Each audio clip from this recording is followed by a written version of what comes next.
नमस्कार, आप देख रहे हैं ग्लोबल इंडिया टीवी और मैं हूं आपके साथ साक्षी। रामगंज बांध मजगाने बांध के विस्थापितों की अतिरिक्त कलेक्टर पन्ना आलोक कुमार को एसडीएम पन्ना सतीश नागवंशी आंदोलन स्थल डोडन बांध टीम सहित पहुंचे आंदोलनकारियों से विस्तार से चर्चा। शासन के गाइडलाइन अनुसार मुआवजा राशि का वितरण किया। मुआवजा वितरण में जो भी विसंगतियां हैं, प्रत्येक विस्थापित गाँव के सभी डॉक्यूमेंट की फोटोकॉपी विसंगति में हुई उसकी दोबारा सर्वे करवाई गई। केन बेतवा लिंक परियोजना डोडन बांध पर आंदोलन कर रहे लोगों ने कहा, पहले न्याय मिलेगा, उसके बाद ही आंदोलन समाप्त किया जाएगा। हम लोग शांति से अपनी मांगों को लेकर शांतिपूर्ण आंदोलन कर रहे हैं। दोनों बांध के आदिवासी विस्थापितों के एक प्रतिनिधि को एसडीएम अपने साथ रिकॉर्ड की फोटोकॉपी देकर साथ लेकर आए। आंदोलन का नेतृत्व कर रहे अमित भटनागर बोले, संवैधानिक तरीके से मुआवजा राशि का वितरण किया गया तो आंदोलन समाप्त कर दिया जाएगा। दस्तावेज का अवलोकन करके आंदोलन समाप्त किया जाएगा। नहीं, आंदोलन समाप्त करने के विषय में ही आप लोगों से चर्चा करने आए थे। चर्चा हुई भी है।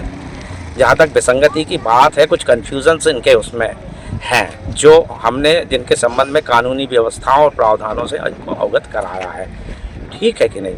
यहाँ तक इनकी कुछ अतिरिक्त मांगे हैं, पैकेज की राशि बढ़ाने की या अतिरिक्त महिलाओं के लिए देने की, वो शासन स्तर से या नीतिगत निर्णय से संबंधित हैं। इसके संबंध में इनको बता दिया गया है कि आपके गांव में जिस भी प्रोजेक्ट के लिए भू अर्जन हुआ है या कोई मकान वगैरह उसमें प्रभावित हुए हैं या विस्थापन होना है, उसके लिए बाकायदा भू अर्जन अधिनियम के तहत पूरी प्रक्रिया का पालन करते हुए कार्यवाही की गई है और अवार्ड पारित हुए हैं। लेकिन उसके बावजूद भी यदि जैसा कि आपका कहना है कि कोई प्रक्रिया छूट गई है, ठीक है, तो उसको हमको व्यक्तिगत बताना पड़ेगा, हम कागज़ से प्रमाणित करेंगे। ये ज़रूर है कि कुछ लोग या तो खाते नहीं मिल पाए या कुछ लोग बाहर हैं, उनके वो भी बहुत कम परसेंटेज वाइज है जिनके मुआवजा की राशि जो है वो भुगतान होना शेष है, तो वो या तो किसी तकनीकी कारण से है या खाता सही नहीं मिलने के कारण है। हमारा तो खुद प्रयास रहता है। हमने 99% रुंज में पेमेंट हो चुकी है। 90+ पेमेंट हमारी केन बेतवा के जो है कटहरी बिलेटा गहदरा कोनी गाँव में हुई है। और हमारे आदमी जो है हमारे सरकारी एजेंसी के पटवारी, सब इंजीनियर्स, ये लगातार उन गाँव में जाके बचे हुए हितग्राहियों की जानकारी ले रहे हैं, उनसे खाते कलेक्ट करने का काम कर रहा है। वरिष्ठ अधिकारियों के भी निर्देश हैं। कमिश्नर सर भी लगातार मीटिंग लेके निर्देश देते हैं कि बचे हुए हितग्राहियों की मुआवजा राशि क्यों पेंडिंग है और तत्काल पेंडिंग भुगतान की जाए। तो वो जरूर हम लोगों के स्तर से यदि कहीं किसी कारण से, तो हमारा प्रयास हमने बताया भी है। लेकिन कोई नीतिगत निर्णय से संबंधित बात है, वो नियम, कानून और शासकीय निर्देशों के तहत उसके संबंध में भू अर्जन प्रकरण में कार्रवाई की गई है। जहाँ तक न्यायालयीन प्रक्रिया का प्रश्न है, जो कानून में प्रावधान है, आप लोग न्यायालयीन कार्रवाई करने के लिए स्वतंत्र हैं। बहुत सारे लोग भू अर्जन प्रकरण के संबंध में संतुष्ट नहीं होने के कारण धारा 64 के तहत व्यवहार न्यायालय में भी पहुँचते हैं।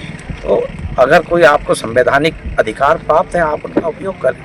लेकिन कुछ चीज़ें ऐसी भी हैं जो इन ग्रामीणों को या इनको जो लीड कर रहे हैं उनसे चर्चा करके उनके व्यक्तिगत हित और सामाजिक हित, ग्राम हित और प्रोजेक्ट हित में बताना जरूरी समझा गया। जैसे कि आप लोग जो अपना प्रोटेस्ट कर रहे हो, वो फॉरेस्ट के पन्ना टाइगर रिजर्व के कोर एरिया में और यहाँ पे भारतीय वन अधिनियम के प्रावधान लागू होते हैं, या कुछ गतिविधि ऐसी होती हैं जिनसे क्षेत्रीय शांति व्यवस्था भंग होने की संभावना होती है, तो कृपया आप इनसे भी अवगत हों। और हमको ये, हालांकि इन्होंने ये कभी कोई ऐसा उग्र गतिविधि नहीं करी, लेकिन उसके बावजूद भी कोर एरिया में घुस जाना या बिना अनुमति रैली या कोई ऐसी सभा करना जो कानूनन तौर पर प्रतिबंधित रहते हैं या जिनके लिए कुछ कानूनी प्रावधान का पालन करने की आवश्यकता होती है, उससे भी आज चर्चा की गई। और आप लोग इस बात से सहमत भी रहे हैं कि हाँ, जो हम लोग हैं ये प्रतिबंधित क्षेत्र में आता है,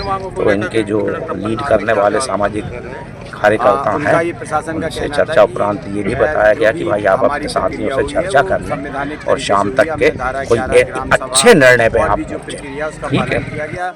हमारे द्वारा जब उनसे कागज़ मांगे गए तो उन्होंने कहा, क्योंकि हमारे द्वारा लगातार कागज़ मांगे जा रहे हैं और अभी हमारी ये बात बनी है कि अगर सारी प्रक्रिया संविधान तहत हुई होगी, ग्राम सभा ओरिजिनल होगी, तो फिर हम अपने आंदोलन को समाप्त करेंगे। यदि गैर संवैधानिक तरीके से लोगों के घर मकान गिराए जाएंगे तो हम ये नहीं होने देंगे। संवैधानिक तरीके से गांव चाहिए तो संवैधानिक तरीके से ले, गैर संवैधानिक तरीके से गांव तो अलग, 1 इंच ज़मीन भी नहीं दी जाएगी। उन्होंने क्या आश्वासन दिया?